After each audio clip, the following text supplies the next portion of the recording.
Hi guys, today is going to be a video kind of motivating you. I wouldn't necessarily say it's one of my motivational rants, which you guys do seem to enjoy.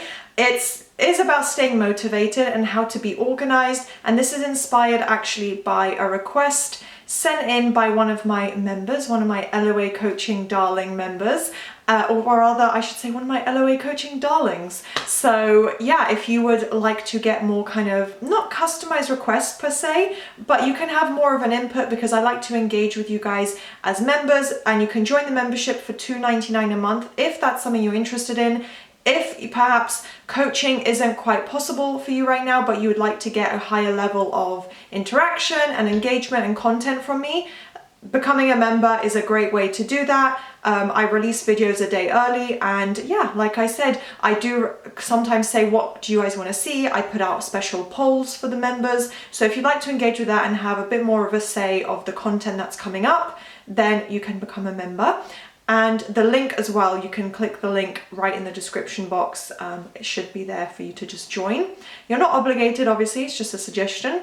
So today's going to be all about being motivated and organized and how to stay on top of your manifestation, basically. And the whole process is just, yeah, staying organized, kind of tunnel vision, just knowing what you're working towards and not getting distracted, and helping yourself to stop wavering as much if that's something maybe you experience. And yeah, a little bit about mental diet and ignoring the 3D. So like I said, it was inspired by someone's request. If this sounds interesting and as you're watching you enjoy the video, please do thumbs up and subscribe to my channel and hit that notification bell right below the video title, because then you can stay up to date with everything, and it would also mean a lot to me. So now let's start the video. My first overall tip on, if you're wondering how do you stay organized, how do you stay on top of the process and stay, well, not so much to stay consistent, but how do you just stay on top of things and not get overwhelmed and know that you're putting in the right effort for your manifestation? And my key point would be to just be organized and understand the impact of consistency. So understand why persisting and putting in effort every day, or at least regularly, is so important, and why that is creating the end result. I'm not going to go too much in depth into that specific concept and why consistency is so important. I do have videos talking more about that, kind of motivating you guys as well. But yeah, just being consistent and understanding why on somewhat of a schedule every day is going to help you stay focused, not waver, not be lazy, put in the effort that you need to, and also just being organized with your day, your day-to-day schedule. So it's really also just general good life advice, right? Like if we're disorganized, if our home is a mess, if we don't know what's going on, you know, we wake up at 12 p.m. in the afternoon every day, and then we just don't even know what we're doing with our day. It's probably not going to go as well as if you have a vision of what you want to achieve that day. So yeah, as I said, where possible, schedule your day. I'm not telling you guys, you know, specific organization skills. If that is a separate video you just want on my channel in general, let me know. I'm actually a super big neat freak, so yeah, I'm very, very organized in most things, so I can talk about things like that. But when it comes to manifestation, I mean scheduling in time, saying, right, every morning I'm gonna set, well, you know, set up right now on your phone maybe an alarm, title it, you know, manifestation or affirmations, or something cute, I don't know, something fun, and then know that every time you set that alarm, or you set a 10-minute timer, for example, it's going to be for you to loop your affirmations. So you say, right, I'm awake now. My goal for the day, I'm going to start now because I really want my manifestation. No matter how groggy and tired you are in the morning, I'm setting my timer right now for 10 minutes, and I'm going to loop my affirmations.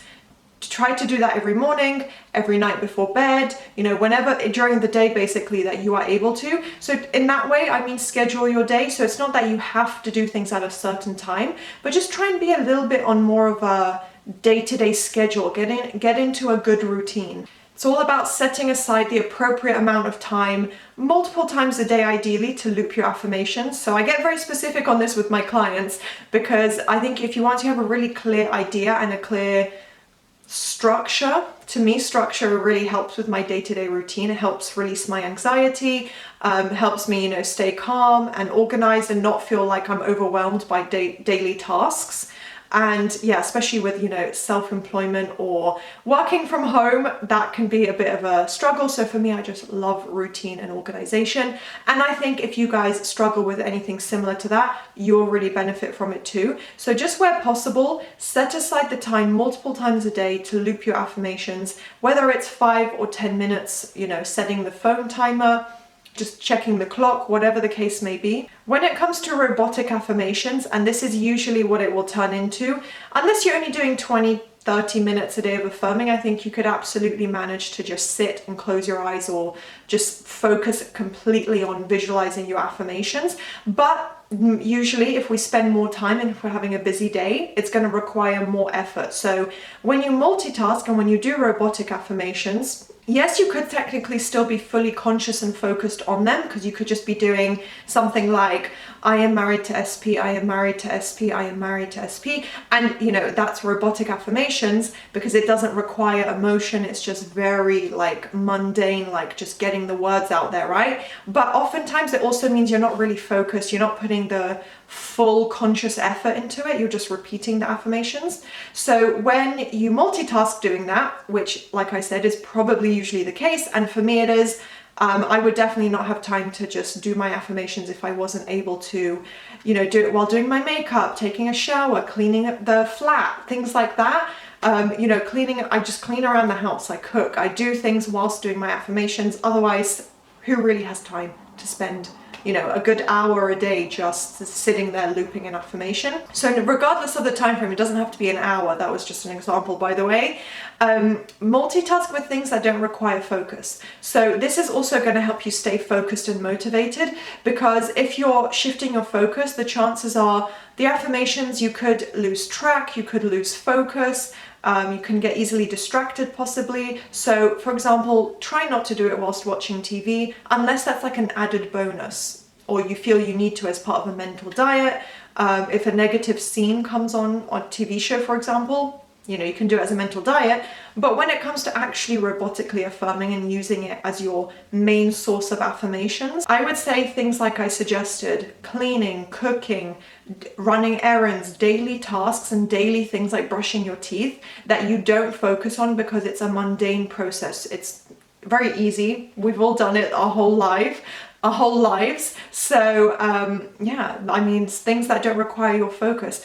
I would say obviously be careful and safe with this approach. I'm not saying every single task in the world means that you can focus on affirmations, but around your house, walking your dog or whatever the case may be, things like that, you absolutely can. So try and incorporate it where you will still be getting your full 5, 10, 15 minutes of affirming done, and you're not having to shift and split your focus with another task, if that makes sense. So basically, if you're not mentally engaging with anything else, then you can do it. So obviously, if you're in school, in a work meeting, that's not ideal. I don't recommend that. Obviously, I'm not going to recommend you take time from studies or work or important life tasks, if that makes sense. But things around your house, absolutely start getting into the habit of looping them. You know, anything that doesn't require strong mental focus, mental engagement, that you can just do it and your mind would be wandering and thinking anyway. That's the perfect time to start putting in those affirmations. So it's up to you. Just figure out how long you feel comfortable looping your affirmations, how long you can do in one go. If you're like, do you know what, I'm running late today, I only have 5 minutes, it doesn't matter. That's still 5 minutes of you repeating an affirmation instead of thinking about something else. So it's absolutely, just incorporate whatever you can and it's up to you. I say, you know, 10-15 minutes, but again, you can do however long you want. Just try and get into more of a regular routine and schedule. And once you start doing that, it does become more of a habit. So with your main manifestation, if you only have one, that's fine. Put all your focus into that. But usually people tend to want multiple things in life, right? We're manifesting, even if it's just like, I want longer hair and I want to marry my SP, right? Two very completely different manifestations. But if whatever your main manifestation is that you want the most, that you want the quickest, put your priority into that and schedule in your time multiple times a day. So, you know, decide whether, like I said, when you wake up, when you fall asleep, maybe after lunch, whatever the case may be, you're getting at least 30 minutes done, right? If you schedule in your time properly. So that's already a huge bonus. And if you do that every single day, stay on top of the mental diet, you're already doing really, really well. So when it comes to the actual feeling of motivation and wanting to be dedicated and inspired, one task that I sometimes recommend to clients as well that has helped me, sometimes I will read over certain lists or look over my vision board, for example, or pictures of when I experience certain things that connect to my manifestation. I will look at that, and even, it doesn't even have to be my own, it can be off Pinterest, by the way. I've made tons of vision boards.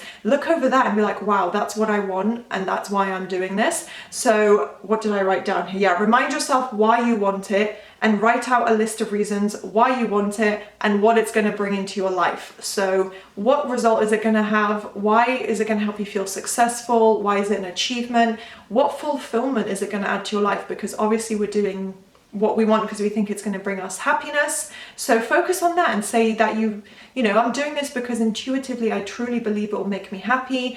It is what I want. It is who I want. Remind yourself. So write out a list, and then when you're feeling down or unmotivated or demotivated, you can read over it and try and bring up that feeling of excitement that you've had, especially at the beginning of the process. And with your mental diet, you can set an intention every morning to be on top of it. So just when you wake up, you can even just say to yourself, today I'm going to try and have the most amazing mental diet ever. Even just being consciously aware of that and thinking about it is better than you saying, oh, I'll just start tomorrow, So when it comes to actually being kind of aware of you applying the mental diet, because it's all well and good to say it when you wake up, but then 4 hours later you might have forgotten and been really busy with your day. And what you can do is use a visual aid. So you can write MD on a post-it note. This is a tip I give to my clients sometimes, and obviously that stands for mental diet. Stick it on your desk or your bedroom door, whatever it is. Maybe not on the outside, because people, if you have housemates or you live with family, they might be like, what is that? But you don't even need to tell people. Just it's a personal thing. It's just the initials of the words, right? So you will remind yourself, right, that means mental diet, and it will remind you throughout the day. You can also tally up with a notebook or on your phone, how many times you flipped a negative thought. And this isn't going to always be perfect, but you will be surprised how well you're doing. When I started doing this practice, got to about 20 to 30 a day of me remembering, oh, I've just flipped a negative thought, let me tally it up. So there were probably even more that I didn't tally up. And then I noticed actually day by day, it got less and less because I got so good at my mental diet that I had fewer opposing thoughts. So that is a good practice as well if you struggle to be on top of the mental diet. And that is the end of this video. I think I went on for quite a while. My camera's very low battery now, but I do think this was a beneficial video for you guys. If you agree and you enjoyed, please do thumbs up, subscribe, and turn on that notification bell, and I'll see you next time. Bye!